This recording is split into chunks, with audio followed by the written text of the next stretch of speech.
తొలి విడత మొదటి విడత పంచాయతీ ఎన్నికల లెక్కింపు అయితే ప్రస్తుతం కొనసాగుతోంది. ఇప్పటివరకు వచ్చినటువంటి ఫలితాలను పరిశీలిస్తే కాంగ్రెస్ పార్టీ బలపరిచిన అభ్యర్థులు అధిక సంఖ్యలో విజయం సాధించారు. మొదటి విడతలో 3834 సర్పంచ్ పదవులకు ఎన్నికలు జరగగా ఏకగ్రీవాలతో కలుపుకుని 776 మందికి పైగా కాంగ్రెస్ మద్దతుదారులు విజయం సాధించారు. ఇక అటు బీఆర్ఎస్ బలపరిచిన అభ్యర్థులు 312 మంది, అటు బీజేపీ బలపరిచిన అభ్యర్థులు 63 మంది, ఇతరులు బలపరిచిన 164 మంది అభ్యర్థులు కూడా ప్రస్తుతం ఆధిక్యం దిశగా కొనసాగుతున్నటువంటి పరిస్థితి. అయితే మెజార్టీ స్థానాల్లో కాంగ్రెస్ అభ్యర్థి ఎవరైతే బలపరిచారో ఆ అభ్యర్థులు కూడా ప్రస్తుతం విజయపదంగా దూసుకువెళ్తున్నారని మనం చెప్పుకోవాలి. ఎందుకంటే వస్తున్నటువంటి వివరాలు కూడా అలాగే ఉన్నాయి. ఓట్ల లెక్కింపు కొనసాగుతున్నాయి. మెజార్టీ పంచాయతీలు అయితే ప్రస్తుతం ఓట్ల లెక్కింపు కొనసాగుతోంది. చిన్న చిన్న ఏవైతే పంచాయతీలు ఉన్నాయో వాటికి సంబంధించి కూడా రిజల్ట్స్ అనౌన్స్ అవుతున్న నేపథ్యంలో ఎన్నికలు పర్యవేక్షిస్తున్నటువంటి అధికారులు ఎవరైతే ఉన్నారో వారు అంటే ఒక 8-8:30 లోపు ఓవరాల్ రిజల్ట్కి సంబంధించినటువంటి అప్డేట్ ఇస్తాం. ఎందుకంటే ఈ కౌంటింగ్ కంప్లీట్ అవగానే ఉప సర్పంచ్ ఎన్నిక ఉంది అన్న నేపథ్యంలో కూడా దాదాపు 8-8:30 కల్లా కూడా ఎవరు గెలిచారనేది కూడా తెలుస్తుంది.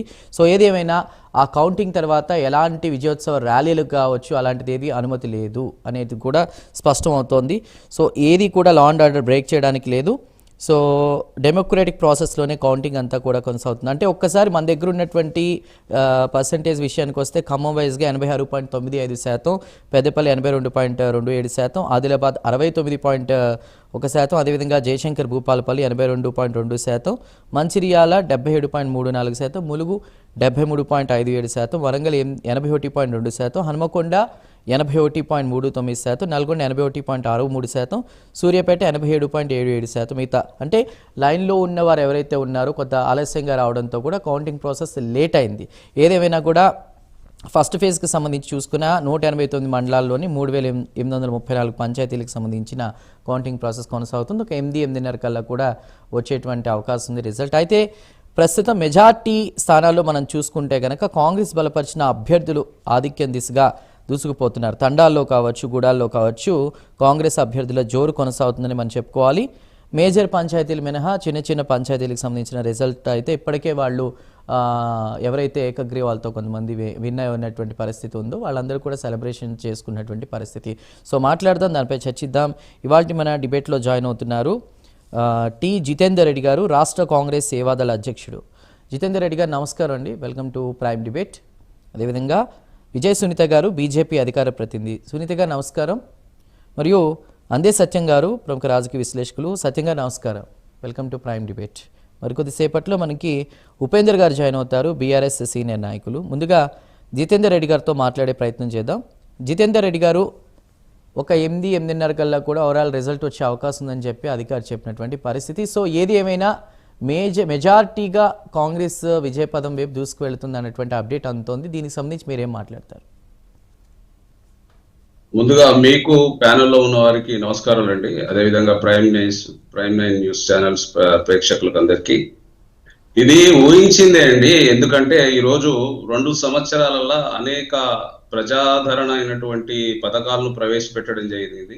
అందులో 6 గ్యారెంటీలు కానీ, మహిళలకు అనేక రకాలుగా ప్రోత్సాహాలు కానీ, అదేవిధంగా ఈరోజు పెద్ద ఎత్తున సన్న బియ్యం అనేటివి చాలా, ఇప్పుడు ఇంతకుముందు అంటే సన్న బియ్యం ఇవ్వకపోతుంటారు, దొడ్డు బియ్యం ఇస్తుంటుంటారు.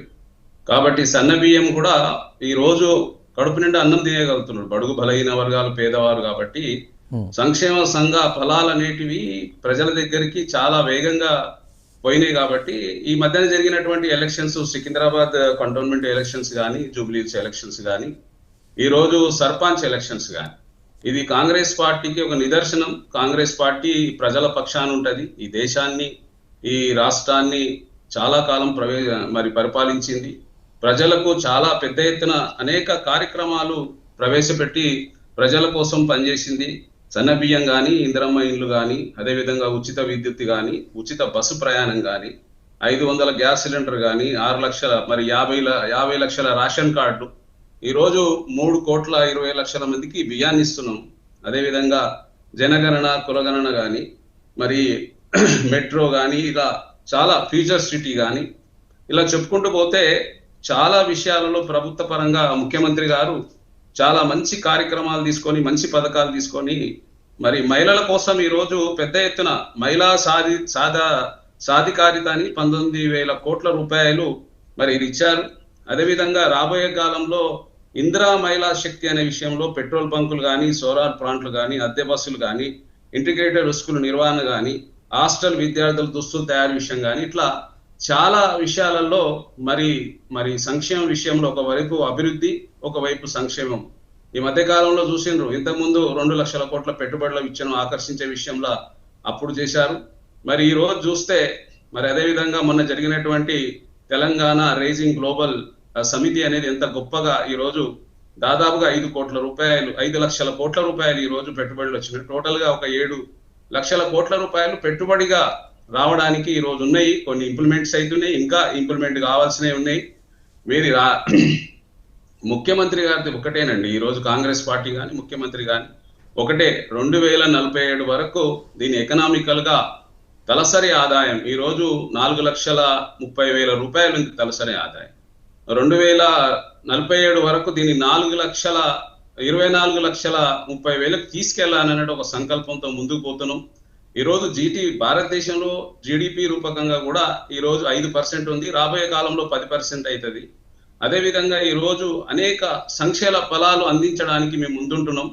ఈ రోజు గడిచినటువంటి 10 సంవత్సరాలలో మరి ఈ రాష్ట్రాన్ని సర్ఫేస్ గా ఇచ్చిన రాష్ట్రాన్ని ఈ రోజు కొంత అప్పులుగా ఒక 8 లక్షల కోట్ల రూపాయల అప్పుల భారంలో ఉన్నా కూడా, ఒకవైపు అప్పులు ఉన్నా కూడా సంక్షేమము అభివృద్ధి విషయంలో ముఖ్యమంత్రి గారు ఒక ఆలోచన, రేవంత్ రెడ్డి గారి ఆలోచన అనేది గొప్ప ఆలోచన.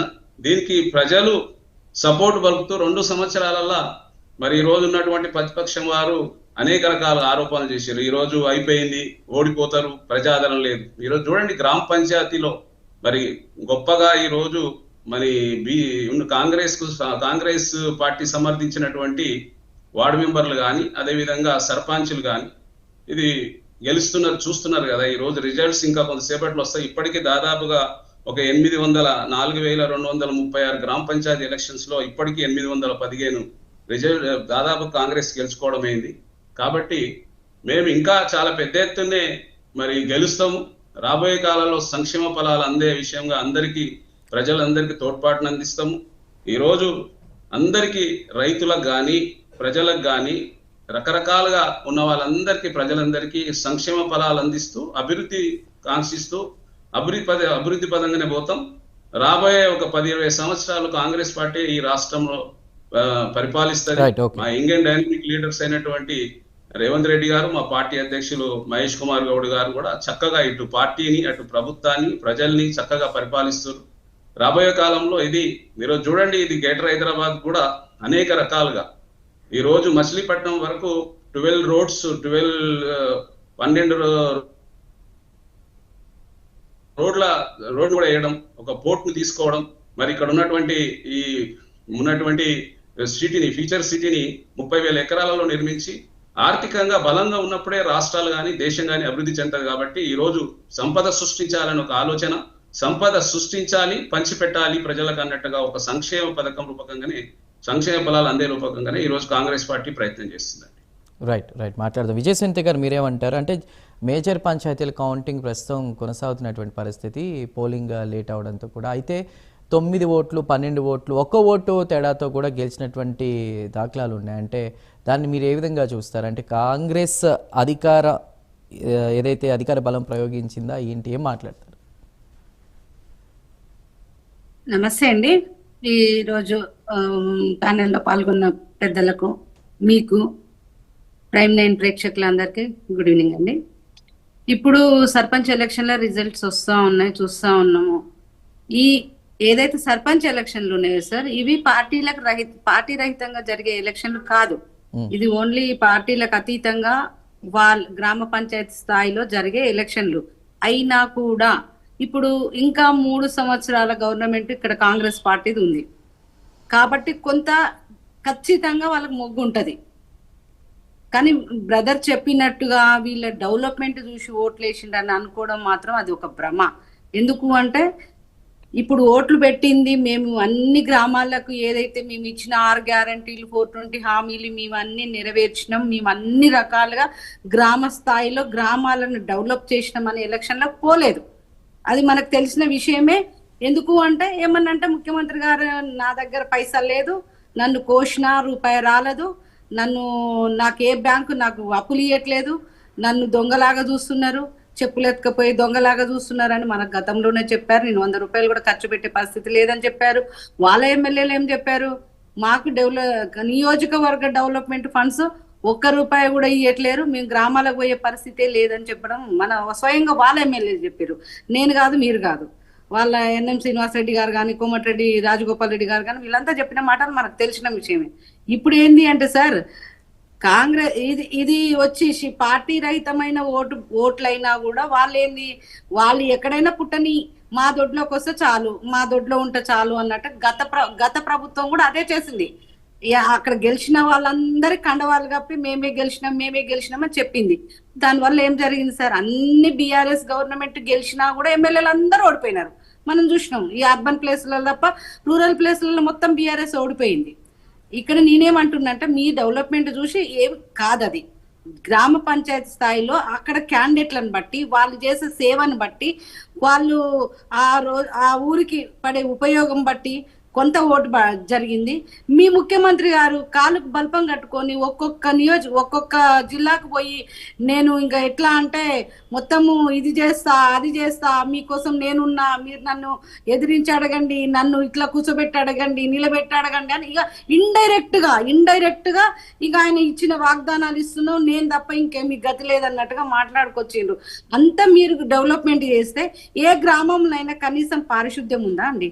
ఇప్పుడు 2 సంవత్సరాల నుంచి కేంద్ర ప్రభుత్వం నిధులు వస్తలేవనే కదా ఇప్పుడు ఎలక్షన్లు పెట్టిండ్రు. మీరు ఈ 2 సంవత్సరాలలో కేంద్ర ప్రభుత్వం 14th ఫైనాన్స్ ద్వారా గానీ 15th ఫైనాన్స్ కమిషన్ ద్వారా గానీ సీఎం అలా చెప్పారంటున్నారు. సీఎం అలా చెప్తున్నా విజయ సునీత గారు, కాంగ్రెస్ నుంచి అలాంటి మాటలు ప్రజలు వింటున్నా, ఖమ్మంలో ఉన్నటువంటి 15 మండలాల్లో కాంగ్రెస్ క్లీన్ స్వీప్ ఎలా చేసింది, ఈ భారీ ఆధిక్యం తీసుకెలా ముందుకెళ్తారు? నేనేమంటున్నా, వాళ్ళ ప్రభుత్వం ఉంది, వాళ్ళ మంత్రులు ఉన్నారు, నయాన భయాన ఇంకా 3 సంవత్సరాల వీళ్ళ పరిపాలన ఉంటుంది. ఇప్పుడు ఎమ్మెల్యేలే భయపడి పక్క పార్టీలలో జాయిన్ అవుతున్నారు సార్.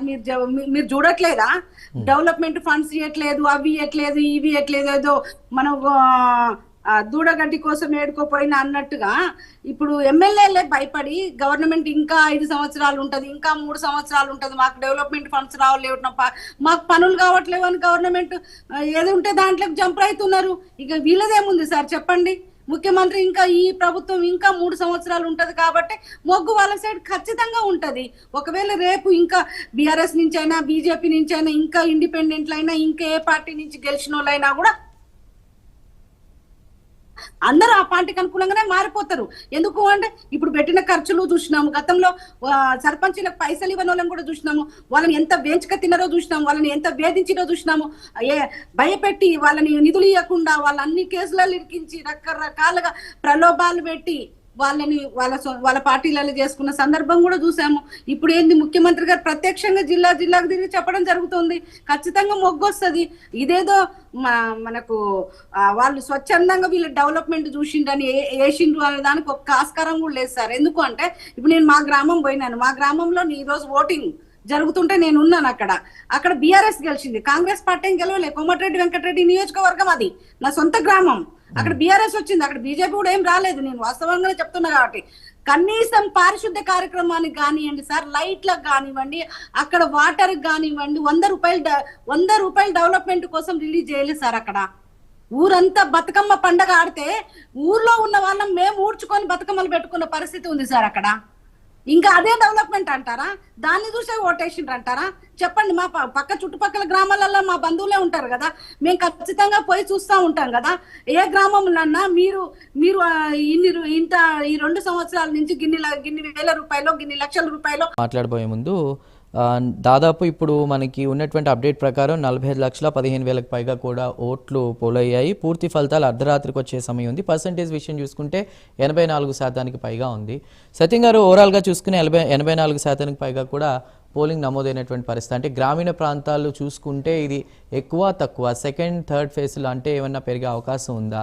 సో ఇప్పుడు ఉన్నటువంటి పరిస్థితిని బట్టి మీరేం మాట్లాడతారు? మ్యూట్ తీసి మాట్లాడండి సత్యం గారు. హలో, ఎస్ వినిపిస్తుంది, చెప్పండి. వినపడుతుందా సార్? గ్రామాల్లో రైట్ చెప్పండి. గ్రామాల్లో అర్బనైజేషన్ ఓకే లేదా సార్. పెద్ద గ్రామాల్లో ఓకేనా? తక్కువ పర్సంటేజ్ అయ్యే అవకాశం ఉంది. గ్రామ సైజు తగ్గుతూ ఉంటే ఎక్కువ పర్సంటేజ్ అయ్యే అవకాశం ఉంది. ఎందుకంటే ఓటర్లతోటి ప్రత్యక్ష సంబంధాలు ఉంటాయి. ప్రతి ఓటర్ని వాళ్ళు గత నెల రోజులుగా మానిటరింగ్ చేస్తూ ఉన్నారు. పోల్ నిష్పత్తిలో సీట్లు వచ్చినాయి, అదే నిష్పత్తులు వాళ్ళు వస్తున్నాయి. కాంగ్రెస్కు యథావిధిగా ఆధిక్యత కొనసాగుతూ ఉంది. బీఆర్ఎస్ వాళ్ళకున్న బలం మేరకే వస్తున్నాయి. బీజేపీకి వాళ్ళకున్న బలం మీదకు రావు గ్రామ స్థాయిలో. ఎందుకంటే బీజేపీ పార్లమెంట్ ఎలక్షన్లు నేషనల్ ఎజెండా ఉన్నప్పుడు ఎక్కువ సీట్లు వస్తాయి. మోడీకి ఆల్టర్నేటివ్ లేడని, తర్వాత బీజేపీ జాతీయ పార్టీ, దానికి జాతీయ పార్టీ ఆల్టర్నేటివ్ లేకపోవటం, డెఫినెట్గా అధికారంలోకి వస్తుందన్నటువంటి కాన్ఫిడెన్స్ ఉంటాం, అర్బన్ యూత్ అట్రాక్ట్ ఉంటాం. ఇవన్నీ కారణాల దృష్ట్యా పార్లమెంట్లో ఎక్కువ సీట్లు వస్తాయి. అసెంబ్లీకి వచ్చినప్పుడు తగ్గుతాయి, గ్రామ పంచాయతీకి వచ్చినప్పుడు ఇంకా తగ్గుతాయి. అంటే విలేజ్ నెట్వర్క్ లేకపోతే అట్లా తగ్గే అవకాశం ఉంది. బీజేపీకి ఎప్పటికి కూడా ఓవరాల్గా పార్లమెంట్లో బలాలు ఉన్నాయి. అది అసెంబ్లీలో కానీ లేదా జడ్పీటీసీలో కానీ రిఫ్లెక్ట్ కాదు. గ్రామ పంచాయతీ లెవెల్ ఇంకా అసలే రిఫ్లెక్ట్ కాదు. ఎందుకంటే గ్రామ పంచాయతీ లెవెల్లో ఇంకా బీజేపీకి నెట్వర్క్ ఏర్పడలే. మళ్ళీ కూడా పోటీ చేస్తే పార్లమెంట్లో అదే విధంగా సీట్లు వస్తాయి వాళ్ళకు. కాబట్టి దానికి ఉన్నటువంటి క్యారెక్టర్, అది బీజేపీకి ఉన్నటువంటి క్యారెక్టర్. కాబట్టి ఇవాళ సరే ప్రత్యక్షంగా పార్టీ గుర్తు లేకపోయినా పార్టీలన్నీ బ్యాకప్ ఉండే ఇవాళ క్యాండిడేట్ నిలబెట్టినాయి. కాబట్టి 100% పార్టీలు రిఫ్లెక్ట్ కాకుండా ఏదేమైనా వాళ్ళ మద్దతుదారులు గెలిచారు. రానున్న కాలంలో ఈ పంచాయతీరాజ్ వ్యవస్థ ఇంకా దిగజార్చకూడదు. 1957లో బల్వంతరాయ్ మెహతా కమిటీ రికమెండేషన్స్ కానీ, ఆ తర్వాత 77 అశోక్ మెహతా రికమెండేషన్స్ ప్రకారం ఇవాళ పంచాయతీరాజ్ వ్యవస్థ నడుస్తుంది. అంటే మండల వ్యవస్థ అశోక్ మెహతా చేసినటువంటి రికమెండేషన్ ఆధారంగా మండల వ్యవస్థ వచ్చింది. సమితి ప్రెసిడెంట్ అనేది బల్వంతరాయ్ మెహతా ప్రకారం నడిచినాయి. ఇప్పటికి కూడా కేరళ అది ఉంది. అయితే ఇవాళ పంచాయతీరాజ్ ఎలక్షన్స్ అంటే స్వచ్ఛందంగా ఎలక్షన్స్ పోయి పొలిటికల్ ఇన్వాల్వ్మెంట్, ఇంకా అంతకు మించి పొలిటికల్ ఇన్వాల్వ్మెంట్ అంటే కూడా తప్పు లేదు. కానీ డబ్బుల ఇన్వాల్వ్మెంట్ రోజు రోజుకు పెరుగుతుంది. 40 లక్షలు, 50 లక్షలు, 60 లక్షలు ఓటర్స్ సైజును బట్టి ఈ డబ్బులు విపరీతంగా వరదలాగా ఖర్చు పెట్టారు. అవే పనిచేస్తాయంటారా గ్రామాల్లో? ఇలా ఖర్చు పెట్టి ఎన్నికైన సర్పంచులు రేపు నిజాయితీగా వ్యవహరించగలుగుతారా అనేది ఒక ప్రశ్న. రెండవది, వీళ్ళు ఖర్చు పెట్టి ఎన్నికై వీళ్ళు ఆశించిన స్థాయిలో గ్రామ పంచాయతీలకు నిధులు ఇవ్వగలరా అనేది రెండో ప్రశ్న. తర్వాత మూడో ప్రశ్న, ఇవాళ పాపులర్ ఓటింగ్ తోటి గ్రామ పంచాయతీలు ఎన్నికైనప్పటికీ గ్రామ సభలు తూతు మంత్రంగా జరుగుతున్నాయి. గ్రామ సభలు నిజాయితీగా నిర్వహించి తీర్మానం ప్రకారం పనులు చేయగలరా? ఇవన్నీ మన పంచాయతీరాజ్ వ్యవస్థ ఎదుర్కొంటున్నటువంటి సమస్యలు. వాస్తవానికి గ్రామ స్వరాజ్యాన్ని మహాత్మా గాంధీ ఆశించిన, లేక పంచాయతీరాజ్ వ్యవస్థ తీసుకొచ్చిన, గ్రామ సభ సంవత్సరానికి 2 సార్లు సమావేశం కావాలనేది, పార్లమెంట్ కన్నా పవర్ఫుల్ కావాలి గ్రామ సభ అనేది. అంటే గ్రామ సభ తీర్మానాల ప్రకారమే నిధులు పంపిణీ జరగాలి. గ్రామ సభ నిర్ణయించినటువంటి వాటికి ప్రియారిటీస్ ఇవ్వాలి. ఉదాహరణకు నేషనల్ లెవెల్లో ప్లానింగ్ కమిషనో పార్లమెంటో గ్రామంలో ఒక వంతెన ఎక్కడ అవసరం, ఎంత ఎక్స్పెండిచర్ అవసరం, ఎంత ఎస్టిమేషన్ అనేది తెలియదు. అది గ్రామ సభకే తెలుసు. గ్రామానికి ఫస్ట్ ప్రియారిటీ ఏది, రోడ్డా, వంతెన, లేకపోతే చెరువా, ఏదైనటువంటి గ్రామ సభకే తెలుస్తుంది. పార్లమెంట్కి తెలియదు, అసెంబ్లీకి తెలియదు. కాబట్టి ఈ ఉద్దేశంతో ఇవాళ పంచాయతీరాజ్ వ్యవస్థను తీసుకొచ్చారు. కానీ ఈ పంచాయతీరాజ్ వ్యవస్థ రోజు రోజుకు నిర్వీర్యం చేస్తున్నారు. కానీ మధ్యలో అదృష్టం కొద్దీ రాజీవ్ గాంధీ హయాంలో 73, 74 రాజ్యాంగ సవరణలు తీసుకొచ్చి పంచాయతీరాజ్ వ్యవస్థకు 29 ఐటమ్స్ ట్రాన్స్ఫర్ చేశారు అధికారాలు. మున్సిపాలిటీస్కు మరొక 8-9 మున్సిపాలిటీస్ ట్రాన్స్ఫర్ చేశారు. అంతేకాదు, ఈ రాజ్యాంగ సవరణల ప్రకారం ప్రతి 5 ఏళ్లకు ఎలక్షన్స్ జరపాలి, జరగకపోతే నిధులు రావు. గతంలో అయితే నాకు గుర్తున్నంత వరకు 20 ఏళ్ళు, 25 ఏళ్ళు కూడా పంచాయతీరాజ్ ఎన్నికలు జరగని రాష్ట్రాలు ఉన్నాయి. కానీ ఇప్పుడు ఈ సంస్కరణలు వచ్చినాక ప్రతి 5 ఏళ్లకు ఒకసారి ఎన్నికలు జరుగుతున్నాయి. ఎన్నికలు జరిగితేనే నిధులు ఇస్తామన్నారు. కాబట్టి ఇవాళ రాష్ట్ర ప్రభుత్వం ఎన్నికలు జరుపుతుంది. ఇలా జరపడం వల్ల 15th ఫైనాన్స్ కమిషన్ నిధులు వచ్చే అవకాశం ఉంది. కాబట్టి ఈ ఆస్పెక్ట్లు ఆలోచించినప్పుడు రాజ్యాంగ సవరణ 73, 74 రాజ్యాంగ సవరణ అనేది ఒక మంచి మార్పు పంచాయతీరాజ్ వ్యవస్థకు. ఇదే సందర్భంలో రాష్ట్రాలు నిధులు ట్రాన్స్ఫర్ చేయకపోతే ఇబ్బందులు ఎదుర్కొంటున్నాయి. ఉదాహరణకు గత సంవత్సరం ఇప్పుడు అయిపోయిన సర్పంచులు 500 కోట్ల పనులు చేశారు. ప్రోగ్రెసివ్గా ఆలోచించే వాళ్ళు, కమిట్మెంట్ తోటి ఆలోచించే వాళ్ళు, తర్వాత న్యాయాలను డెవలప్ కావాలని ఆలోచించే వాళ్ళందరూ కోటి 2 కోట్లు అట్లా పెట్టి డెవలప్ చేసేలా వాళ్ళకు నిధులు రాలేదు. ఇప్పుడు వాళ్ళ అధికారంలో ఉండరు. వాళ్ళ బిల్లులు వస్తే వాళ్ళకి క్లెయిమ్ చేయాలంటే అనేకమైనటువంటి ఇబ్బందులు. కాబట్టి గతంలో బీఆర్ఎస్ హయాంలోనే ఈ బాకీలు అట్లే ఉన్నాయి. ఇప్పుడు కాంగ్రెస్ 2 ఏళ్ళు వచ్చినాక కూడా అది పెద్ద పట్టని వైఖరితోటే ఉన్నది. ఇప్పుడు ఏమవుతుంది, ఉత్సాహంగా పనిచేసే సర్పంచులకేమో డిస్కరేజింగ్ సిచ్యువేషన్ ఎదురైంది. ఉత్సాహంగా 1 కోటి 2 కోట్లు సొంత డబ్బులు పెట్టి చేసిన వాళ్ళకు ఎక్కడికి పోతలే వస్తాయని, ఏం పని చేయకుంటున్న వాళ్ళేమో నష్టపడలేదు. ఇప్పుడు పని చేసిన వాళ్ళు అమాయకుల కిందికి వస్తారు. ఈ దృక్పథం ప్రచారం అయితే రేపు వచ్చే సర్పంచులు పనులు చేయరు. ఎందుకంటే ఎక్కడ పెడితే ఎక్కడ ఆగిపోతాయని చెప్పేసి. అందుకని పంచాయతీ వ్యవస్థని కరెక్ట్గా వర్క్ చేయించేటువంటి బాధ్యత కేంద్ర ప్రభుత్వానికి, రాష్ట్ర ప్రభుత్వాలకు ఉంది. మనతో పాటు పంచాయతీరాజ్ వ్యవస్థ వచ్చినాయి మలేషియాలో, సౌత్ కొరియాలో. మలేషియాలో అయితే అసలు గ్రామ పంచాయతీలే భూ సంస్కరణలు అమలు చేసినాయి. సౌత్ కొరియాలో అయితే మీరు విలేజ్ లెవెల్కు సిమెంటు ఐరన్ పంపితే వాళ్ళే వంతెన కట్టుకుంటారు. ఆ స్థాయిలో డెవలప్ అయినాయి. కాబట్టి ఇవాళ ఉన్నటువంటి పరిస్థితుల్లో మన పంచాయతీరాజ్ వ్యవస్థను కూడా ఆ విధంగా తీర్చిదిద్దాల్సిన అవసరం ఉంది. మనం దానికి ఎగ్జాంపుల్ కేరళ ఇప్పటికి కూడా పాత సిస్టమే నడుస్తుంది. పంచాయతీ సమితిలు, పంచాయతీలు, జిల్లా పరిషత్తులు. కానీ మన దగ్గర పంచాయతీలు కాకుండా మన మండలం 2 పంచాయతీలు. వాళ్ళకు మన మండలం సైజు 2 పంచాయతీలు, ఒక్కొక్క పంచాయతీ 25-30 వేల ఓట్లు ఉంటాయి. కానీ ఇవాళ బాగా సక్సెస్ అయినాయి. విద్యారంగం, తర్వాత వైద్య రంగాన్ని కూడా మానిటరింగ్ చేస్తున్నాయి. పంచాయతీరాజ్ వ్యవస్థ అంటే కేరళ పోయి పరిశీలించాల్సిన అవసరం ఏర్పడుతుంది. కాబట్టి మన దగ్గర కూడా రాజకీయ పార్టీలు బ్యాకప్ చేసినా వీటిని స్వయం పోషకంగా చేయటం, రాష్ట్రం సరైన సమయంలో నిధులు అందించడం, తర్వాత వనరులు సమీకరించుకునే అవకాశం గ్రామ పంచాయతీలకు ఇవ్వటం, వీటి ద్వారా మాత్రమే ఇవాళ చూడండి కేసీఆర్ ప్రభుత్వం గ్రామ పంచాయతీకి ఒక ట్రాక్టర్ ఇచ్చింది. నిధులు ఇవ్వడానికి డబ్బులు లేవు. అంటే నిధులు ఇవ్వకపోతే అవి వర్క్ చేయవు. ఇది పరిస్థితి. కాబట్టి ఇటువంటి పరిస్థితుల నుంచి ఓవర్కమ్ కావాల్సినటువంటి అవసరం ఉంది. తర్వాత ఇంకా పొలిటికల్ బ్యాకప్ కానీ, అది పొలిటికల్ పార్టీస్ ఉండగా రాజకీయేతర ఎన్నికలు అంటానికి వీల్లేదు, పార్టీయేతర ఎన్నికలు అంటానికి వీల్లేదు. కాబట్టి 100% కాకపోవచ్చు. ఏదేమైనా ఇప్పుడు వస్తున్న రిజల్ట్స్ మాత్రం అసెంబ్లీలో ఏ నిష్పత్తులు వచ్చినాయో అదే నిష్పత్తిలో రిఫ్లెక్ట్ అవుతా ఉన్నాయి. కాబట్టి ఖచ్చితంగా ఇక్కడ అధికార పక్షం ఉండాలి, ప్రతిపక్షం ఉండాలి. ఒళ్ళు దగ్గర పెట్టుకొని పనిచేయడానికి ప్రతిపక్షం కృషి చేస్తే మంచి రిజల్ట్స్ వచ్చే అవకాశం ఉంది. రైట్ సత్యం గారు, ఉపేందర్ గారిని తీసుకుపోయే ముందు ప్రైమ్ డిబేట్లో ఒక స్మాల్ బ్రేక్ తీసుకుందాం. బ్రేక్ తర్వాత డిబేట్ కంటిన్యూ చేద్దాం. బలం ప్రయోగించిందా, అదేవిధంగా గ్రామాల్లో డబ్బు పరపతే పనిచేశాయా, రియల్ బడా మాఫియా రంగంలోకి దిగిందా, కోట్లు కుమ్మరించి గెలిచిన వాళ్ళు ఏం చేస్తారు, గెలుపు తర్వాత సమస్యలు తీరుతాయా, స్థానిక హస్తం.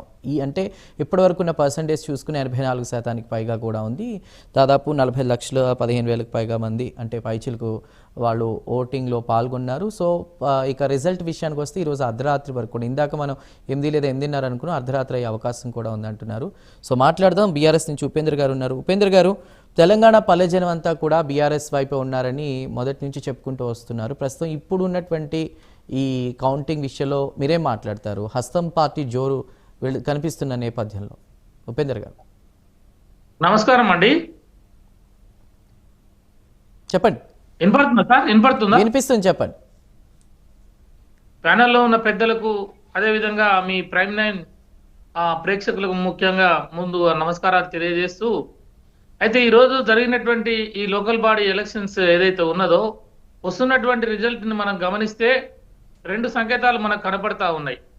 ఒకటి, వాళ్ళు చెప్పింది ఏంటి అంటే 420 హామీలు కావచ్చు, 6 గ్యారంటీలు కావచ్చు, ఆ రోజు చెప్తే మరి అధికారంలోకి వచ్చినటువంటి కాంగ్రెస్ పార్టీ మరి అది రాను ఏమవుతున్నది అంటే, ఈ గ్రామాలకు సంబంధించినటువంటి ఎలక్షన్స్ వచ్చినప్పుడు ఈ గ్రామాలలో అనేక ఫ్యాక్టర్స్ పనిచేస్తాయి. ఒక వ్యక్తిగా చూస్తారు, అతని క్యారెక్టర్ చూస్తారు, లేకపోతే ఇప్పుడు ఈ సమాజంలో డబ్బు ప్రాతినిధ్యం పెరిగింది. రెండో అంశం ఏంటంటే, అధికారంలో పార్టీ ఏదున్నది ఆ పార్టీ ద్వారా లబ్ధి పొందటానికి, అంటే డెవలప్మెంట్ అనే విషయానికి వచ్చినప్పుడు కానీ, లేదా పోలీస్ స్టేషన్లో పలుకుబడి కానీ, ఇంకా లేదంటే ఎంఆర్ఓ ఆఫీస్లో కానీ, ఇలాంటి గ్రామీణ స్థాయిలో ఉండేటువంటి రోడ్లు, నీళ్లు, ఇలాంటి అంశాలకు, అంటే ప్రాథమిక అవసరాలు ఏవైతే ఉంటాయో ఆ ప్రాథమిక అవసరాలు తీరాలన్నా ఆ అధికార పక్షంతో ఉన్న వాళ్ళకి, అధికార పక్షంలో గెలిచిన వాళ్ళకి, అంటే అధికార పార్టీతోటి ఆ ప్రభుత్వాన్ని తోటి ఉండే వాళ్ళకి అవకాశాలు ఎక్కువగా ఉంటాయని చెప్పేసి ప్రచారం చేయడం జరుగుతూ ఉంటది. దాంట్లో భాగంగా మనం చూడవచ్చు. అదేవిధంగా రెండోది ఏంటంటే పార్టీ పెద్దలు ఎవరైతే ఉన్నారో ముఖ్యమంత్రితో సహా, మంత్రులతో సహా, తర్వాత ఎమ్మెల్యేలతో సహా ఇన్వాల్వ్ అయిపోయి వాళ్ళు ప్రచారం చేయటం. మూడో అంశం ఏంటంటే డబ్బు. ఇట్లా ఈ 3 ఫ్యాక్టర్స్ ని వాళ్ళు తీసుకొని ఈ రోజు ఎలక్షన్స్ మనకు పోయిన ధర్మిలా మనం చూస్తే ఏమైతుంది అంటే ఎప్పుడు కూడా అధికారంలో ఉన్నటువంటి పార్టీని కాదని ప్రతిపక్ష పార్టీలకి పెద్ద ఎత్తున వచ్చినటువంటి సందర్భాలు చాలా తక్కువ ఎలక్షన్ ఈ ప్యాటర్న్ చూసినప్పుడు. కాబట్టి మేము ఏమంటున్నాం అంటే ఈ రోజు కానీ తెలంగాణ పల్లె ప్రజానికం అంతా బీఆర్ఎస్ వైపే ఉన్నారు, కాంగ్రెస్ పార్టీకి సంబంధించి వ్యతిరేకత ఉందని కదా బీఆర్ఎస్ మొదటి నుంచి చెప్తోంది. నేను ఏమంటున్నా అదే చెప్పబోతా ఉన్నా. ఇలా ప్రజలలో ఇలా 2వ స్థానంలో బీఆర్ఎస్ పార్టీ ఉన్నదంటే ఇన్ని ఫ్యాక్టర్స్ పెట్టినా కూడా ఇంత ఒత్తిడి, డబ్బు, లేకపోతే అధికార పార్టీతో ఉంటున్న అభివృద్ధి, లేకపోతే అనేక రకాలు పెట్టినా కూడా ఇలా మేము 2వ స్థానంలో ఉన్నాం, నెంబర్ 2 స్థానంలో ఉన్నాం అంటే దాని అర్థం ఏంటి అంటే రేపు మీరు ఆ ప్రజలకు ఇచ్చినటువంటి హామీలు, లేకపోతే ఆ గ్యారంటీలు, లేకపోతే ఆ బాండ్ పేపర్లు రాసిచ్చినటువంటి ఇవన్నీ కూడా మీరు ఫుల్ఫిల్ చేయకపోతే నెక్స్ట్ వచ్చేది బీఆర్ఎస్ అని చెప్పే సంకేతం ఇలా పబ్లిక్ చాలా స్పష్టంగా గ్రామీణ తెలంగాణ ఇస్తా ఉన్నది. అంటే బీఆర్ఎస్ ఆరోపణ ఏంటంటే ఇండిపెండెంట్ అభ్యర్థుల గెలుపును కూడా కాంగ్రెస్ అనే పార్టీలో చూపించుకునే ప్రయత్నం చేసిందని ఇంతకు ముందు కూడా నేను కొంతమంది బీఆర్ఎస్ వాళ్ళు మాట్లాడుతుంది విన్నాను. అది నిజమా? మీరు చేసిన ఆరోపణ నిజమా? అదే చెప్తున్నా, అదే 100%. ఇప్పుడు ఏమైతుందంటే ఇండిపెండెంట్ వాళ్ళు గెలిచినా మాకు సంబంధించిన వాళ్ళే అంటారు. వింటున్నారా? ఇప్పుడు రేపు ఇంకా ఎలక్షన్ ఇది అయిపోయిన తర్వాత రేపు ఏ పార్టీలో నుంచి ఎంతమందిని తీసుకుంటారో అటు బీజేపీ వాళ్ళని కానీ, లేదా బీఆర్ఎస్ వాళ్ళని కానీ, ఇండిపెండెంట్ వాళ్ళని కానీ, వాళ్ళందరినీ కూడా అనేక రకాలుగా ప్రలోభాలకి గురి చేసే ఛాన్స్ ఉంటది. అంటే లోకల్ బాడీ ఎలక్షన్స్ ఏంది అంటే పూర్తిగా స్టేట్ గవర్నమెంట్ కంట్రోల్లో ఉన్నది వ్యవస్థలు. తర్వాత అభివృద్ధి అనే ఫ్యాక్టర్, డబ్బు ఫ్యాక్టర్, భయప్రాంతులకు గురి చేసి, రెండో మాట ఏంటంటే మీకు పెన్షన్ రాదు అనేది ఒక ప్రచారాలు తీసుకుపోయారు మార్కెట్ లో. మీకు ఒకవేళ ఇక్కడ కాంగ్రెస్ పార్టీ గెలవకపోతే ఉన్న పెన్షన్స్ పోతాయి, ఇండ్లు రావు, మరి లేకపోతే సన్న బియ్యం పోతాయి, లేకపోతే ఇది రేషన్ కార్డులు పోతాయి అని చెప్పేసి కూడా అక్కడ లోకల్ గా ఉన్నటువంటి నాయకులు భయభ్రాంతులకు గురి చేశారు. ఇంకో అంశం ఏంటంటే ఇప్పుడు గెలిచిన అభ్యర్థి ఒక గ్రామంలో బీఆర్ఎస్ అభ్యర్థి కన్నా ఒక 10 ఓట్లు, 20 ఓట్లు, 30 ఓట్ల తేడాతో మాత్రమే గెలిచారు. పెద్ద మెజార్టీలు ఏం కనపడట్లేదు. ఇంకా కొన్ని సబ్జెక్ట్ ఏంటంటే గ్రామంలో 10 వార్డులు ఉంటే 5-6 వార్డులు బీఆర్ఎస్ గెలుస్తున్నది, 4 వార్డులు కాంగ్రెస్ గెలుస్తున్నది, 1-2 ఇండిపెండెంట్ గెలుస్తున్నారు. అంటే నువ్వు అంటే వార్డు మెంబర్లుగా చూసినా, లేకపోతే ఓటు మొత్తం కూడా పర్సంటేజ్ తీసినప్పటికి కూడా లేదు అంటే గెలిచిన అభ్యర్థులు పెద్ద ఎత్తున మెజార్టీ కాకుండా స్లైట్ డిఫరెన్స్ తోటి ఒక 20, 30, 15, 7, 8 ఓట్లతోటి కూడా ఇవాళ కాంగ్రెస్ పార్టీ కైవసం చేసుకుంటే కాంగ్రెస్ పార్టీ మద్దతుదారులు కైవసం చేసుకున్నట్టు మనం చూస్తా ఉన్నాం. కాబట్టి నేను ఏమంటున్నా అంటే బీఆర్ఎస్ పార్టీ రేపు రాబోయే కాలంలో తప్పకుండా కూడా ఈ ప్రజల పక్షాన పోరాడుతుంది. ఈ పార్టీ మాకు రేపు ఇప్పుడు మీరు లైట్ తీసుకున్నారా ఇందాక ఉపేందర్ గారు? ఇప్పుడు బీఆర్ఎస్ ఈ హామీలు కానీ గ్యారెంటీలు కానీ లేదు అంటే ఇప్పుడు లైట్ తీసుకున్నారా సమస్యలతో ఇబ్బంది పడ్డది ఉపేందర్ గారు?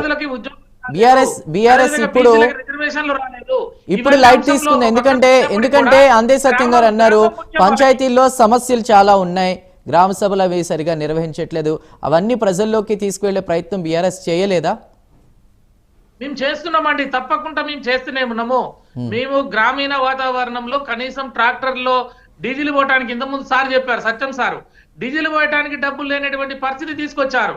మన ఎప్పుడు నేరుగా వాళ్ళకి డబ్బులు వెళ్ళాయి, కేంద్ర ప్రభుత్వ నిధులు కానీ, రాష్ట్ర ప్రభుత్వ నిధులు కానీ జమ చేస్తూ మనకి ఆ రకంగా మనకు అడ్మినిస్ట్రేషన్, అక్కడ ఉన్నటువంటి కాంట్రాక్ట్ వర్కర్స్ పనిచేసే విధానం కానీ, లేకపోతే వైకుంఠ ధామాలు కానీ, పల్లెవనం కానీ, ఇవన్నీ కూడా గ్రామంలో రాత్రి మా స్నేహితుడు ఒక విషయం మాట్లాడాడు. నేను ఎందుకంటే చెప్పాల్సి వస్తుంది, మీరు అందరూ కూడా మన అందరం చదువుకున్న వాళ్ళం. అయితే మా గ్రామంలో ఒక అతను వచ్చేసి మా ఊరు వాడే అభ్యర్థి 50 లక్షలు ఇస్తా ఇనానమస్ చేయమని చెప్పాడు. 50 లక్షలు ఇనానమస్ డబ్బులు ఇస్తాం ఇనానమస్ చేయమంటే మావాడు మాట్లాడేది ఏంటంటే 50 లక్షలు ఇస్తే అయ్యేది ఏముంది, ఏ చేయని అన్ని సిమెంట్ రోడ్లు, ఆఖరికి పెరాడుకు సంబంధించిన వెనక ఉన్నటువంటి ఒక చిన్న ఒక డొంక లాంటిది కూడా సిమెంట్ రోడ్లు వేసి పెట్టినారు. కరెంట్ వచ్చేసింది, ప్రతి ఇంటికి నల్లా వచ్చింది, తర్వాత అన్ని రకాల వైకుంఠ ధామం వచ్చేసింది, పల్లెవనం వచ్చేసింది. అంతా మీకు గ్రామీణ వాతావరణంలో రావాల్సినటువంటి డెవలప్మెంట్ దాదాపు 10 సంవత్సరాలలో జరిగింది. మరి మీ 50 లక్షలు పెట్టి ఏం చేస్తారు అని అంటే అది 50 లక్షలు పెట్టేది అనేది ఒక అలంకరణ అనే దాని మీద మనం చూడవచ్చు. అయినా చెప్పినా కూడా ఇలా గ్రామంలో ఆ రకాలుగా మరి డబ్బులు ఆ రకంగా ఓటుకు 3,000, 4,000, 5,000 ఓట్లు ఈ కొన్ని పరిస్థితులలో 20,000 ఓట్లు 20,000 రూపాయలు కూడా ఇచ్చిననేటి మనం చూస్తా ఉన్నాం. అంటే నేను ఏమంటున్నా సరే ఓవరాల్ గా మనం చూసినప్పుడు సార్ చెప్పినట్టు గతంలో మనకి అసెంబ్లీ ఎలక్షన్స్ లో 40% మనం ఉన్నాం, 60% వాళ్ళు ఉన్నారు. అక్కడ ఎక్కడ కూడా తగ్గలేదు. కాకపోతే ఏంటంటే మీరు చెప్పిన 20% మేము చెప్పడానికి కూడా చాలా ప్రయత్నం చేశాము. రైతాంగం విషయాలు కానీ లేకపోతే ఆ ఫైనాన్స్ డబ్బులు వచ్చే నిధులు ఆగిపోయిన అంశం కానీ లేకపోతే నిరుద్యోగుల అంశం కానీ లేకపోతే బీసీల విషయం, ఎస్సీల విషయం ఇవన్నీ కూడా మేము ఎప్పటికప్పుడు చెప్పుకుంటూ వస్తున్నాం. కానీ ఒకటే ఏం చూస్తున్నారంటే గ్రామంలో చాలాగా వాళ్ళకి డెవలప్మెంట్ కావాలి. ఇప్పుడు డెవలప్మెంట్ కావాలంటే ఇంకేమైనా మిగిలిపోతే ఏమైనా డబ్బులు రావాలన్నా ఇంకేమైనా పలుకుబడిగా పోలీస్ స్టేషన్లు నడవాలన్నా ఎంఆర్ఓ ఆఫీసులు నడవాలన్నా మేమే ఉన్నాము. మీరు ప్రతిపక్ష పార్టీకి ఓట్లేస్తే అది మీకు వేస్ట్ అవుతుంది అనే కోణంలో కూడా చెప్తారు. అదేవిధంగా డబ్బు ప్యాటర్న్ కావచ్చు, భయభ్రాంతులకు గురి చేసేవా కావచ్చు, మిగతా ఫ్యాక్టర్స్ అన్ని కూడా పనిచేశాయి. ఏది చేసినా కూడా నేను చెప్పేది ఏంటంటే ఓవరాల్ గా చూసినప్పుడు 15-20 ఓట్ల డిఫరెన్స్ తోటే వార్డు మెంబర్లో కూడా మేము ఏం తగ్గకుండా 50-50కి ఉన్నాం. కానీ ఓవరాల్ గా సర్పంచులు చూసినప్పుడు మాత్రం 60-40లో వస్తున్నాం. అంటే రేపు రాబోయే కాలంలో ప్రతిపక్ష పార్టీ బీఆర్ఎస్ఏ రేపు ఏ మాత్రం తేడా వచ్చినా కూడా 100% బీఆర్ఎస్ రేపు జరగబోయేటువంటి గ్రేటర్ హైదరాబాద్ ఎలక్షన్స్ కానీ లేకపోతే ఉప ఎన్నికలు వచ్చినా కానీ లేకపోతే నిన్న జరిగిన జూబ్లీ హిల్స్ ఎలక్షన్ చూశారు. మనం జూబ్లీ హిల్స్ ఎలక్షన్స్ కూడా ఏం చేశారు వాళ్ళు, మాకు ఓట్లు వేయాలి కంపల్సరీ, మాకు ఓట్లు వేయకపోతే మీ సంగతి తేలుస్తాం, ఇక్కడ మురికి రాదు, ఇక్కడ రోడ్లు ఇక్కడ అడుగుదాం ఉపేంద్ర గారు, అడుగుదాం జితేందర్ రెడ్డి గారు అలా జరిగిందా? అక్కడ కూడా రైట్ ఉపేంద్ర గారు మాట్లాడదాం. జితేందర్ రెడ్డి గారు అలా జరిగిందా? ఉపేంద్ర గారు ప్లీజ్, ఉపేంద్ర గారు మాట్లాడదాం. ప్రజలు మాకు ఇచ్చిన ప్రతిపక్ష పార్టీని మేము తప్పకుండా ఉపయోగించుకుంటాం. రేపు రాబోయే కాలంలో ప్రజాక్షేత్రంలో ప్రభుత్వం యొక్క వైఫల్యాలని, ప్రభుత్వం ప్రజలకు ఇచ్చినటువంటి హామీలు ఆ 2,000 నుంచి 4,000 ఇస్తాను. రైట్ ఓకే ఉపేంద్ర గారు మాట్లాడదాం. రైట్ అంశాలలో మేము తప్పకుండా పోరాటం చేస్తాం. రైట్ జితేందర్ రెడ్డి గారు పథకాలు ఆపేస్తారు, ఆ భయంతోనే ఓట్లేశారు అంటున్నారు. లేదంటే ఇందాక తప్పుడు లెక్కలు లేదా ఏకగ్రీవాలు చూపకుండా దాచే ప్రయత్నం కూడా చేశారు. ఇవన్నీ కూడా ఆరోపణలు చేస్తున్న నేపథ్యంలో మీరేం మాట్లాడతారు?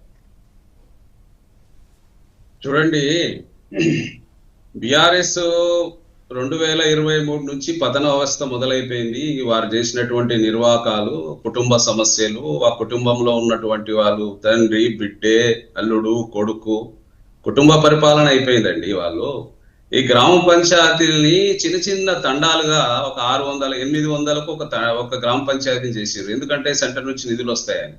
అక్కడ సర్పంచ్ ఎన్నిక కాబడితే అతనికి కనీసం ఉద్యోగం చేసుకుంటే తప్ప ఆ సర్పంచ్ ఉండలేని పరిస్థితి. అలా చేసి తర్వాత ఏంటంటే 23 వరకు కొన్ని లక్షల రూపాయలు సర్పంచులు అక్కడ రోడ్లు వేయించడం కానీ, డ్రైనేజ్ చేయించడం కానీ, వీధి దీపాలు కానీ సొంత డబ్బులు వేచించి అప్పుల పాలై రకరకాల ఇబ్బందులు పడ్డారండి. మా ప్రభుత్వం వచ్చే వరకే సర్పంచ్ వ్యవస్థ అంతా ఆగిపోయింది. అప్పటికే కొన్ని లక్షల వేల కోట్ల రూపాయలు వాళ్ళకు పెండింగ్ పెట్టి ఈ ప్రభుత్వం ఇవ్వలేని పరిస్థితి వచ్చింది. ఆ రోజు చూసిన పరిస్థితి ఏ విధంగా ఉన్నది అనేది గ్రామాలలో సర్పంచులు కానీ, వార్డు మెంబర్లు కానీ మరి సొంత డబ్బులు వేచించి అభివృద్ధి చేస్తే వాళ్ళకు బిల్లులే ఇయ్యలేదండి. ఎక్కడ బిల్లులు ఇచ్చిండ్రు? ఇక్కడ నుంచి డబ్బులన్నీ తీసుకుపోయి కమిషన్ కక్కుర్తిపడి కాళేశ్వరంలో పెట్టి ఆ కూలిపోయిన కాళేశ్వరాన్ని తీసుకెళ్ళి అక్కడ డబ్బులన్నీ పెట్టి వాళ్ళు అభివృద్ధి చేసే పనులలో డబ్బులు ఇవ్వలేదు. వాళ్ళకు డబ్బులు ఇవ్వకుండా ఈ రోజు పరిస్థితి చూడండి ఏమైపోయింది. 23లో వాళ్ళు అట్టర్ ఫ్లాప్ అయి ఓడిపోయినరు. ఆ తర్వాత మేము చూడండి ఎలక్షన్స్ లో మరి మేము పార్టిసిపేట్ చేసినాం. మరి మా ఉన్నటువంటి ప్రజలు మ్యాండేటరీ ఇచ్చిండ్రు, గెలిచిండ్రు. బెదిరియాల్సిన అవసరం మాకేముంటదండి. ఈ రోజు చూస్తుండే కదా మన కంటోన్మెంట్ ఎలక్షన్ చూసిరు, జూబ్లీ హిల్స్ ఎలక్షన్ చూసిరు. ఏ ఎలక్షన్ అయినా సరే మేము వరుసగా ఇప్పుడు జూబ్లీ హిల్స్ ఎలక్షన్స్ 24,000 ఓట్లతో గెలిచినాం. అదేవిధంగా కంటోన్మెంట్ ఎలక్షన్స్ గెలిచినాం. ఈ రోజులు ప్రజలు ఈ దేశాన్ని, ఈ రాష్ట్రాన్ని అత్యధికంగా ప్రజల సంక్షేమం కోసం పనిచేసింది కాంగ్రెస్ పార్టీ అండి. రైతులకు రుణమాఫీ చేసింది, రైతులకు విద్యుత్ ఇచ్చింది, రైతుల సంక్షేమం కోసం పనిచేసింది, ఇందిరమ్మ డబుల్ బెడ్రూమ్ ఇల్లు ఇచ్చింది, పావులా వడ్డీ ఇచ్చింది. రాజశేఖర రెడ్డి గారి అధ్వర్యంలో, స్వర్గీయ రాజశేఖర కాంగ్రెస్ ప్రభుత్వం అధ్వర్యంలో రాష్ట్రాన్ని అనేక రకాలుగా అభివృద్ధి చేసినామండి. ఈ రోజు మహిళల్ని కోటీశ్వరులు చేసిండ్రు. ఆ రోజు ఆరోగ్యశ్రీ పథకం చూసిండ్రు, కాంగ్రెస్ పార్టీ ఆధ్వర్యంలో జరిగింది. ప్రజల సంక్షేమం గ్రామ స్థాయిలో ఉండేవాళ్ళు ఒకసారి వాళ్ళకు ఒక హార్ట్ అటాక్ రావడం కానీ ఇంకా తదితర మరణించే బీమారులు వచ్చిన వాళ్ళకు వ్యాధులు వచ్చినప్పుడు ఆరోగ్యశ్రీ అనేది ఒక వరంలాగా పనిచేసిందండి ఆ రోజు. ఎక్కడ డెవలప్ చేసిండ్రండి వీళ్ళు? అన్ని కుంభకోణాలే బీఆర్ఎస్ చేసింది. ఎందుకు ప్రజలు తిరస్కరించిండ్రండి? విద్యుత్ కుంభకోణం, కాళేశ్వరం కుంభకోణం, గొర్రెల కుంభకోణం, అన్ని కుంభకోణాలే వీళ్ళే అన్ని. వాళ్ళ స్వయాన వాళ్ళకు ఉన్నటువంటి కూతురు ఈ రోజు ఏం చెప్తుందండి బయటకు వెళ్ళి? వీటిపైన కూడా ఎంక్వైరీ చేస్తాం, మేము కమిటీలు వేస్తాం, దాని మీద ఇప్పుడు నడుస్తున్నది కదండి, కమిషన్లు వేస్తాం, తీస్తాం, వాళ్ళదంతా కక్కిస్తామండి. ప్రజల సొత్తు అండి, ఎక్కడ తీసుకెళ్తారండి? ఈ రోజు గ్రామ సర్పంచ్లకు డబ్బులు ఇవ్వలేదండి, కొన్ని వేల కోట్ల రూపాయలు అప్పులైపోయారు వాళ్ళు, నానా పరిస్థితులు బీదత్తంగా. ఈ రోజు ఉన్నటువంటి పరిస్థితులలో ఎవరైనా ముందుకు రావాలంటే భయం కలుగుతుంది అక్కడ ఉన్నటువంటి గ్రామాలలో. అరే ఇంతకు ముందే మాకు డబ్బులు రాలేదు, ఎక్కడ పోటీ? ప్రజాస్వామ్య వ్యవస్థనంతా నిర్వీర్యం చేసి పాడు చేసిండ్రండి. ఇది ఎంత గొప్పటేనండి, గాంధీ గారు కలలు కన్నటువంటి స్వరాజ్యం ఇది. వాళ్లకు ఒక గొప్ప సంస్థలు, ఈ స్థానిక సంస్థలు కానీ మరి ఉన్నటువంటి ఎంపీటీసీ, జెడ్పీటీసీలు, సర్పంచ్ వ్యవస్థ అనేది చాలా గొప్ప వ్యవస్థ. అసలు పార్లమెంటేరియన్ కానీ తర్వాత శాసనసభ్యుడు కానీ శాసనాలు చేయడానికి ఉంటారు, కానీ ముఖ్యంగా వీళ్ళపై గురుతరమైనటువంటి బాధ్యత ఉంటుంది. సర్పంచ్ పైన కానీ వార్డు మెంబర్ల పైన కానీ వారే పూనుకుంటే తప్ప గ్రామాలు కానీ ఇక్కడికి వచ్చే వారికి కౌన్సిలర్లు, అదేవిధంగా కార్పొరేటర్లు, మేయర్లు, మిగతా శాసనసభ్యులు, ఎంపీలు, ఎమ్మెల్యేలు చేయడానికి లేదండి. ఇక్కడనే వీలే చేయాలి. మన దగ్గర ఒక దురదృష్టకరమైనటువంటి విధానం ఉన్నది. మన దగ్గర ఎంపీలు, ఎమ్మెల్యేలు స్థానిక సమస్యలలో పాల్గొంటా.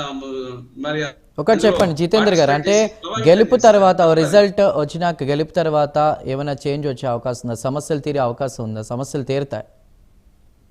తప్పకుండా అండి. ఇప్పుడు మా రాజీవ్ గాంధీ గారు దురదృష్టితోటి ఆ రోజు ఈ రాజ్యాంగ సవరణ చేసి 73, 74 ఇంతవరకు వాళ్ళు చెప్పినట్టుగా మరి ఇది గ్రామంలో, ఎందుకంటే కేంద్ర స్థాయి నుంచి వచ్చి ఒక ఐసు ముక్క కరిగిపోయినట్టుగా ఇక్కడికి వచ్చే వరకు ఏం మిగలదు అన్నట్టుగా గ్రామాల దగ్గర నుంచి ఈ రోజు రాష్ట్ర ప్రభుత్వం నుంచి కొంతనే వస్తుందండి. కేంద్రం నుంచి ఇప్పుడు దాదాపుగా 4,500 కోట్ల రూపాయలు ఏమో రావాల్సినవి ఉన్నాయండి. ఇప్పుడు బకాయిలు పడ్డది, ఎందుకంటే ఈ 2 సంవత్సరాలు లేట్ అయిపోయింది, కొంత ఇబ్బందులు అయిపోయింది కాబట్టి 4,500 కోట్లు నేషనల్ నుంచి రావాల్సినవి ఉన్నాయి ఇప్పుడు ఈ గ్రామ పంచాయతీలో. కాబట్టి తప్పకుండా రాష్ట్రం నుంచి కూడా నిధులు కేటాయిస్తారు. పల్లెలు బాగుపరచడానికి, పట్టణాలు బాగుపడడానికే ఇప్పుడు ముఖ్యమంత్రి గారు కానీ మా కాంగ్రెస్ పార్టీ కానీ ప్రయత్నాలు చేస్తున్నారు. అందుకే ఈ రోజు ఇప్పుడు రైతుల సంక్షేమం కోసం కూడా ఇప్పుడు ఇంతకుముందు కూడా మరి రైతులు బాగుండాలన్నట్టుగా దాదాపుగా 20,616 కోట్ల రుణమాఫీ చేసినామండి. 25 లక్షల మంది రైతులకు 500 రూపాయలు బోనస్ ఇస్తున్నాం.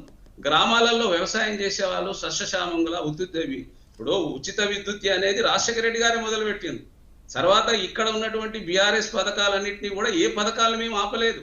ఈ రోజు మహిళల కోసము ఉన్నటువంటి చీరలు కూడా చూడండి, ఒక మంచి క్వాలిటీలో చీరలు ఇవ్వాలనే సంకల్పంతో ముఖ్యమంత్రిగా ఆలోచన చేస్తున్నారు. గ్రామాలలో ఉన్న వాళ్ళు అక్కడికి వాళ్ళకు ఉన్నటువంటి డ్రైనేజ్ కానీ, రోడ్లు కానీ, ఇన్ఫ్రాస్ట్రక్చర్ కానీ అన్ని అందియాలన్నట్టుగానే కాంగ్రెస్ పార్టీ, మా ముఖ్యమంత్రి రేవంత్ రెడ్డి గారు ఆలోచన చేస్తున్నారు. ఒకవైపు సంక్షేమం, ఒకవైపు అభివృద్ధి, తర్వాత ఇక్కడ మన రాష్ట్రంలో కూడా ఉన్నటువంటి దాన్ని 3 భాగాలుగా దీన్ని డివైడ్ చేసి ఒకవైపు ప్రజలు ఉండాలి, ఒకవైపు పరిశ్రమలు ఉండాలి, ఒకవైపు వ్యవసాయం ఉండాలని 3 భాగాలుగా క్యూర్ రేర్ అన్నట్టుగా 3 భాగాలుగా దీన్ని విభజించి పరిపాలించాలి, దీన్ని గొప్పగా ఉండాలన్నట్టుగా ఆలోచనతో ముఖ్యమంత్రి గారు పోతున్నారు. తప్పకుండా మేము దాన్ని ఎవరిని ఇప్పుడు చూడండి, ఇప్పుడు కేసీఆర్ గారు ఉన్నప్పుడు ఇదే మా ముఖ్యమంత్రి గారి మీద అనేక రకాలుగా దాడులు చేసిండ్రు, జైల్లో వేసిండ్రు, జైల్లో కూడా నిద్రపోకుండా చేసిండ్రు. అర్ధరాత్రి తలుపులు పగలగొట్టి ఇంట్లో నుంచి తీసుకొచ్చి కేసులు పెట్టించేసి జైల్లో వేసిండ్రు. అక్కడేదో మన డ్రోన్ ఎగిరేసిందని తీసుకెళ్లి కేసులు పెట్టిండ్రు, చిన్న కేసులు పెట్టి మరి మా రేవంత్ రెడ్డి గారిని అరెస్ట్ చేసి జైల్లో పెట్టలేదండి. అలాంటి కక్ష సారింపులు ఏమైనా జరుగుతున్నాయండి? ఇక్కడ బెదిరింపులు కానీ అవి కానీ ఏమి లేవండి. మా దృష్టి అంతా సంక్షేమం ఫలాలు అందించాలి, ఓట్లు అడగాలి అనే విషయం మీదనే మా కాంగ్రెస్ పార్టీ ప్రభుత్వము రేవంత్ రెడ్డి గారి నాయకత్వంలో ముందుకు పోతుంది. తప్పకుండా గ్రామ స్వరాజ్యం, గ్రామాలు బాగుంటేనే దేశం బాగుంటది, అన్ని రకాలుగా అందరూ బాగుంటారు. కాబట్టి విజయసింధి గారు ఏమంటారు? ప్రయత్నం చేస్తున్నాం. సార్ చెప్పండి. రైట్, అంటే మేము ఏదైతే ప్రజలకి చెప్పామో, ఏ హామీలు ఇచ్చామో అవి అమలు చేసుకుంటూ కూడా ఓట్ల అడిగే తీసుకు మేము వెళ్తున్నాము. గ్రామ స్వరాజ్యం మా బాధ్యత అంటే కూడా వాళ్ళు మాట్లాడుతున్నారు. బీజేపీ ఏమంటుంది? ప్రతి ఒక్కరు గ్రామాలు అభివృద్ధి చెందాలి, గ్రామాలే ఈ దేశానికి పట్టుబొమ్మలు అనేది ప్రతి ఒక్కరికి తెలుసు సార్. కానీ నేను అనేది ఏంటంటే ఇప్పుడు 2 సంవత్సరాలలో మీరు గ్రామ పంచాయతీలకు ఎన్ని నిధులు ఇచ్చిర్రు? ఎందుకంటే ఎలాగో కేంద్ర ప్రభుత్వం నిధులు రావు ఇప్పుడు. ఎందుకు అంటే అక్కడ ఎలక్టెడ్ బాడీ లేదు కాబట్టి కేంద్ర ప్రభుత్వం నుంచి 14th ఫైనాన్స్ ద్వారా కానీ 15th ఫైనాన్స్ ద్వారా కానీ ఏదైతే మనం 3,500 దాదాపు 3,500 కోట్లు పెండింగ్ ఉన్నాయి కదా, అవి ఎలాగో రావు. కానీ మరి రాష్ట్ర ప్రభుత్వం ఎందుకు ఇవ్వలేదు అనేదే క్వశ్చన్ ఇక్కడ. ఇప్పుడు బ్రదర్ చెప్తా ఉన్నారు, ఇప్పుడు రైతు వేదికలు కానీ, చెట్లు నాటించడం కానీ, వైకుంఠ ధామాలు కానీ, రోడ్లు కానీ, లైట్లు కానీ, పారిశుద్ధ్యం కానీ, సన్న బియ్యం కానీ, ఇవన్నీ కేంద్ర ప్రభుత్వం నుంచే వస్తున్నాయి. దాంట్లో ఏ డౌట్ లేదు. ఇప్పుడు ఇందిరమ్మ ఇండ్లని మీరు పేరు పెట్టుకున్నారు, దాంట్లో కూడా ప్రధాని ఆవాస్ యోజన కింద ఇండ్లు ఇవ్వడం కానీ ఇవన్నీ ఇస్తున్నారు. అయితే నిన్న మన జరిగింది ఏంటంటే సార్, ఈ రేషన్ కార్డులు కానీ, ఇందిరమ్మ ఇండ్లు కానీ ఇవన్నీ ఇస్తున్నారు. కొంతమందికి అక్కడ కేంద్ర ప్రభుత్వం నుంచి వస్తుందనే తెలియదు. కానీ ఎందుకంటే ఇక్కడ వ్యవస్థలో ఉన్నది రాష్ట్ర ప్రభుత్వం కాబట్టి వీళ్ళు ఇండ్లైన రాష్ట్ర ప్రభుత్వం ద్వారా ఎమ్మెల్యేల ద్వారానే వీళ్ళు సెలెక్ట్ చేస్తారు. వీళ్ళు రేషన్ కార్డులు కూడా ఎమ్మెల్యేల ద్వారానే పోతాయి. కాబట్టి ఇప్పుడు ఏం జరుగుతుందంటే సార్, అక్కడ లోకల్ ఎమ్మెల్యేలు ఏం చేస్తున్నారంటే, మీకు ఈ డెవలప్మెంట్ అన్నీ ఆగిపోతాయి, రేపు సగం ఇల్లు పంచిరు సార్. ఇప్పుడు ఒక్కొక్క గ్రామానికి కట్టిన ఇల్లు కొన్ని అండర్ కన్స్ట్రక్షన్ లో ఉన్నాయి, కొన్ని అనౌన్స్ చేసిన ఇచ్చేసిండు సార్, కొన్ని ఇవ్వలేదు, అట్లే పెట్టిరు. కొంతమందికి రేషన్ కార్డులు వచ్చినాయి, కొంతమందికి రాలేదు, పెండింగ్ ఉన్నాయి. ఇట్లా కొంతమందికి లోన్స్ వచ్చినది సారీ రైతు రుణమాఫీ అయింది, కొంతమందికి కాలే, కొంతమందికి ఇట్లా ఈ రకంగా అన్ని పెండింగ్ ఉన్నాయి.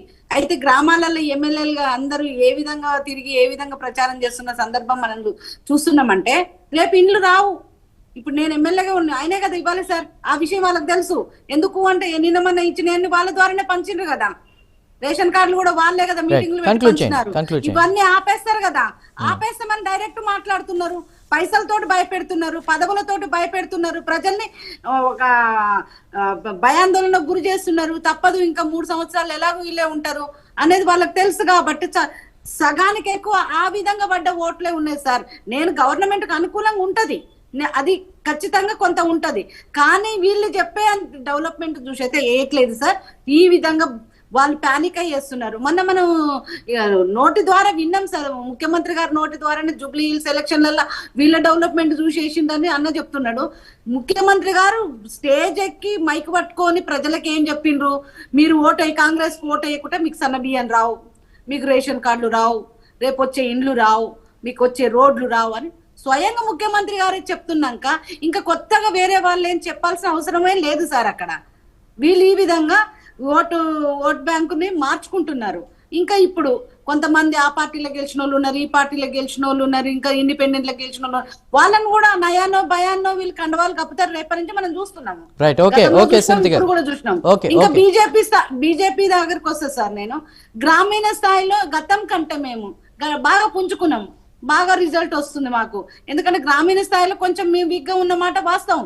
ఖచ్చితంగా ఇప్పుడు వీక్ గా ఉంటే ఎమ్మెల్యే ఎలక్షన్లలో మేము గెలవము అనే దానికి ఏ తార్కాణం లేదు సార్. ఎందుకు అంటే గత ప్రభుత్వంలో టిఆర్ఎస్ వాళ్ళు అందరు సర్పంచులు వాళ్ళే ఉన్నారు, మరి కాంగ్రెస్ గెలిచింది కదా. దీనికి నెక్స్ట్ కమింగ్ మన జనరల్ ఎలక్షన్ కి ఏ సమయం లేదు. కన్క్లూజన్ తీసుకుందాం. అందే సత్యం గారు మీరేమంటారు? ఇప్పుడు మనం రాజ్యాంగ సవరణ చేసి డీసెంట్రలైజ్ చేయాలనేటువంటి ఒక 73-74 తోటి ప్రారంభమైంది అనుకున్నాం. ఇప్పటికైనా ఆ నిధులు ట్రాన్స్ఫర్ చేయకపోతే డీసెంట్రలైజేషన్ కాదు. ఎందుకంటే ఇప్పటికి మనకున్నటువంటి సెన్సెస్ ప్రకారం కేంద్రానికి నిధులు 66% పోతే ఖర్చు పెట్టే బాధ్యత 34% ఉంది. రాష్ట్రాలన్నిటికీ కలిపి నిధులు 34% వస్తే ఖర్చు చేసే బాధ్యత 66% ఉంది. ఈ డిఫరెన్స్ ఈక్వలైజేషన్ కాకపోతే ముందు రాష్ట్ర ప్రభుత్వాలకైనా లేకపోతే విలేజ్ లెవెల్ అడ్మినిస్ట్రేషన్కైనా నిధులు బదిలీ కావు. కాబట్టి ఖచ్చితంగా జిఎస్టీ ప్రవేశపెట్టిన తర్వాత ఇంకాస్త కాన్సన్ట్రేషన్ పెరుగుతుంది. సెస్సుల రూపంలో పెరగడంతో ఇంకొంచెం పోతున్నాయి కేంద్రానికి నిధులు. కాబట్టి అన్ని ప్రతిపక్ష రాష్ట్రాలే లేవుగా, బీజేపీయే ఎక్కువ 18-20 రాష్ట్రాలు ఉన్నాయి.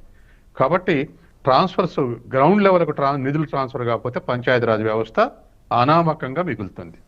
దాన్ని కొంచెం స్వయం పోషణ చేయడానికి అన్ని పార్టీల్లో కూడా వాళ్ళ పార్టీల్లో చర్చ చేయాలి, వాళ్ళ అధికారం ఉన్నటువంటి రాష్ట్రాల్లో డిమాండ్ చేయాలి. అది చేస్తేనే ఈ పంచాయతీరాజ్ వ్యవస్థ ఆశించిన మేరకు ఏం లేదు సార్. ఇప్పుడు కేంద్ర ప్రభుత్వం నిధులు డైరెక్ట్ పంపిస్తుంది సార్ గ్రామ పంచాయతీలకు. ఏదైతే కేంద్ర ప్రభుత్వం నిధులని. ఇంకొకటి సార్, అది మొన్న అది 74 అరవింద్ 74 గారు- నుంచే ప్రారంభమైంది మేడం. అరవింద్ నేను గారు అట్లా వచ్చేసి పంపించే పార్లమెంట్ లో క్వశ్చన్ డివల్యూషన్ వేయడం జరిగింది devolution sir. Of funds parliament లో అరవింద్ డివల్యూషన్ ఆఫ్ గారు ఫండ్స్ అడిగిన క్వశ్చన్ మేడం తనకు ఒక్క వచ్చిన మాట ఆన్సర్ ఒక్క నిమిషం, ఏదంటే ఒక్క నిమిషం, ఒక్క నిమిషం, ఒకరి తర్వాత. మీకు ఒక్క తెలియని విషయం చెప్తా. 16th ఫైనాన్స్ కమిషన్ కొరకు రాష్ట్రాలు టూర్ చేస్తుంటే అందరు ముఖ్యమంత్రులు బీజేపీ ఇతర ముఖ్యమంత్రులు కూడా మాకు 50% ఫండ్స్ ఇవ్వాలని అడుగుతున్నారు. ఇప్పుడు అగ్రిమెంట్ 42% ఉంది, వచ్చాయో 34 ఇన్ టైంలు వస్తున్నాయి. Yes, sir. Yes, sir. Yes, 50% sir. కావాలని అడుగుతున్నారు అన్ని పార్టీల Right, సత్యం గారు. Right, అది right. గమనించండి, అది కాంగ్రెస్ లో గమనించండి. 32% ఉండే సార్ డెవల్యూషన్ ఫండ్స్. మా బీజేపీ ప్రభుత్వం వచ్చినాక 32 నుంచి మనం 42 కు పెంచుకోవాలి. ఓకే అండి, ఓకే సత్యం గారు, ఇప్పుడు సత్యం గారు లేదండి, క్షమించాలి ప్యానెల్ సభ్యులు, సమయం లేదు. అదే సత్యం గారు, రాజకీయ విశ్లేషకులు థ్యాంక్ యూ, ఉపేందర్ గారు బీఆర్ఎస్ సీనియర్ నాయకులు థ్యాంక్ యూ, విజయసుంతి గారు బీజేపీ అధికార ప్రతినిధి thank you, T Jitender Reddy గారు రాష్ట్ర కాంగ్రెస్ సేవాదళ అధ్యక్షుడు థ్యాంక్ యూ. సో మొత్తం మీద చూసుకుంటే 8-8:30 కల్లా రిజల్ట్ వస్తుందన్నారు, కానీ ఇవాళ అర్ధరాత్రికి రిజల్ట్ వచ్చే అవకాశం ఉంది. సో ఇప్పటివరకు 45,15,000 పైచలకు కూడా పోలింగ్ నమోదైంది, ఓటు వేశారు. సో పర్సంటేజ్ చూసుకున్నా కూడా 84% పైగా ఉంది. సో మరి నెక్స్ట్ మళ్ళీ 14th పోలింగ్ ఉన్న నేపథ్యంలో కూడా ఏమన్నా పర్సంటేజ్ పెరుగుతుందా లేదా చూద్దాం. ఏదేమైనా కూడా కాంగ్రెస్ హవా అయితే ప్రస్తుతం కొనసాగుతోంది మెజార్టీగా. మేజర్ పంచాయతీలకు సంబంధించి కూడా కొంత కౌంటింగ్ డిలే అవుతుంది, చిన్న పంచాయతీలకు సంబంధించి. కానీ విజయోత్సవ ర్యాలీలకు ఎలాంటి అనుమతి లేదు, పోలీసులు చాలా స్ట్రిక్ట్ నిబంధనలు అయితే కొనసాగుతున్నాయి. ఇది వాటి prime debate. Keep watching prime 9 news.